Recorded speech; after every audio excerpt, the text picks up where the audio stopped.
This is Somalia, or is it? When you hear that name, what comes to mind? Pirates, famine, civil war, terrorism? For decades, Somalia has been called the most failed state on earth. But what if I told you, inside Somalia's borders lies another country? A place of peace, democracy, and functioning government, a place with its own currency, its own passport, its own army, and yet to the rest of the world it does not exist. This place is Somaliland. For over 30 years, Somaliland has been everything Somalia is not: stable, safe, self-governing. And still, the United Nations refuses to recognize it. The African Union refuses to recognize it. Not a single country in the world officially does. Why is the international community ignoring a functioning state while supporting a broken one? Today, we travel to the Horn of Africa, uncovering Somaliland's bloody past, its improbable rise from the ashes, and the hidden forces keeping it invisible on the world map. This is Talk Maniac. Let's begin. Before Somalia was one country, there were two very different lands.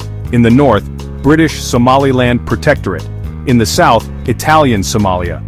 The British ruled with a light touch, investing little, focusing mainly on securing trade routes and the port of Berbera. The Italians, in contrast, built roads, farms, and cities in the south, but also exploited the land for their own gain. On June 26, 1960, British Somaliland became independent. It was recognized by 35 countries, including the UK, Israel, and Egypt. But just 5 days later, it voluntarily merged with Italian Somalia to form the Somali Republic.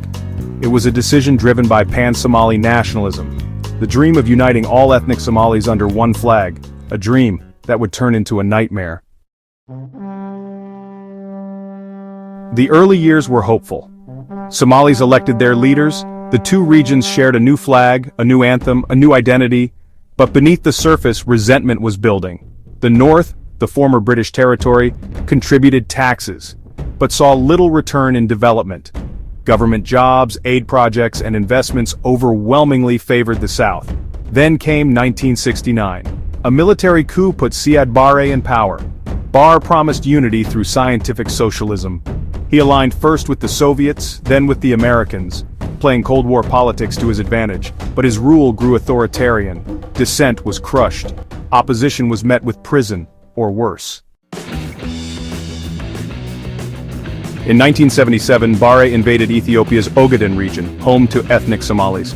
At first, Somali troops advanced quickly, but then the Soviets switched sides, pouring weapons and Cuban troops into Ethiopia. Somalia's army was crushed. Barre's dream of a greater Somalia was over. Humiliated, he turned inward, tightening his grip on power, and in the north, a resistance began to grow. The Somali National Movement, the SNM, emerged in the north. Its fighters targeted government positions. Barre's response was, brutal. Entire cities were bombed, from the air.